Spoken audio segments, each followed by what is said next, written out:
K Thiruvananthapuram നിവാസിയാണ്. 1994 engine ഫിറ്ററായി വ്യോമസേനയിൽ ഔദ്യോഗിക ജീവിതം ആരംഭിച്ചു.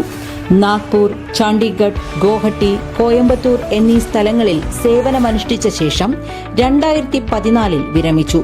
ചെറുപ്രായത്തിൽ തന്നെ പർവ്വതങ്ങളോടും പ്രകൃതിയോടും അതിയായ ഇഷ്ടമുണ്ടായിരുന്നു. വ്യോമസേനയിൽ നിന്നും വിരമിച്ച ശേഷമാണ് അദ്ദേഹം പർവ്വതാരോഹണം തുടങ്ങിയത്. തുടക്കം 2022 അഗസ്ത്യാർകൂട യാത്രയിലൂടെയായിരുന്നു.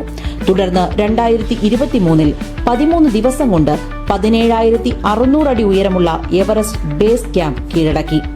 2023 ആഫ്രിക്കയിലെ ഏറ്റവും പൊക്കം കൂടിയ കിളിമഞ്ചാരോ എന്ന പർവ്വതം 9 ദിവസം കൊണ്ട് അദ്ദേഹത്തിന് കീഴടക്കാനായി. 2024 യൂറോപ്പിലെ ഏറ്റവും പൊക്കം കൂടിയ മൌണ്ട് എൽബ്രസ് എന്ന പർവ്വതം 7 ദിവസം കൊണ്ട് അദ്ദേഹം കീഴടക്കി. അദ്ദേഹത്തിന്റെ പർവ്വതാരോഹണത്തിന്റെ ജൈത്രയാത്ര തീരുന്നില്ല.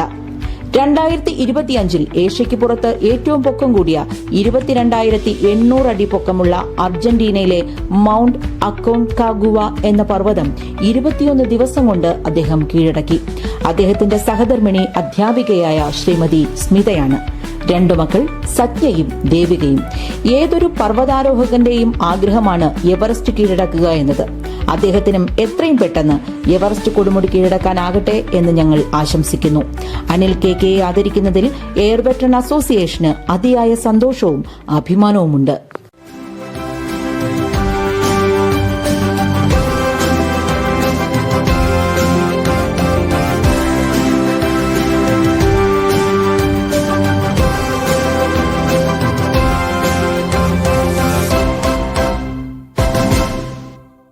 എയർ വെറ്ററൻ JWO ബിനോയ് 1994 ഭാരതീയ വായുസേനയിൽ പോലീസ് ട്രേഡിൽ ഔദ്യോഗിക ജീവിതം ആരംഭിച്ചു.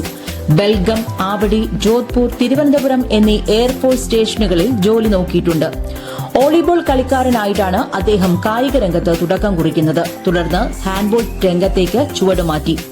8 വർഷം ഭാരതീയ വായുസേന ടീമിൽ അംഗമായിരുന്നു. തുടർന്ന് ഭാരതീയ വായുസേനയുടെയും സർവീസസിന്റെയും പരിശീലകനായി സേവനമനുഷ്ഠിച്ചു. ഈ കാലയളവിൽ ദേശീയ ഹാൻഡ്ബോൾ മത്സരത്തിൽ സർവീസസ് നിരവധി തവണ 1ാം സ്ഥാനത്തെത്തിയിട്ടുണ്ട്.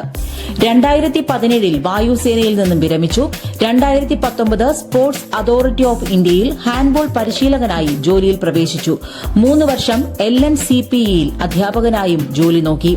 നാഷണൽ സെന്റർ ഫോർ എക്സലൻസിൽ ഹാൻഡ്ബോൾ പരിശീലകനായും പ്രവർത്തിച്ചിട്ടുണ്ട്. കുവൈറ്റ്, ജപ്പാൻ തുടങ്ങിയ വിദേശ രാജ്യങ്ങളിൽ ഹാൻഡ്ബോൾ ടീമുമായി അദ്ദേഹം സന്ദർശനം നടത്തിയിട്ടുണ്ട്.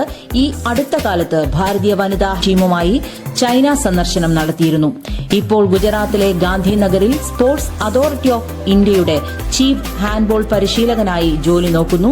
ശാരികകുമാരി സഹധർമ്മിണി, വിഘ്നേഷ്, അനന്യ എന്നിവർ മക്കൾ.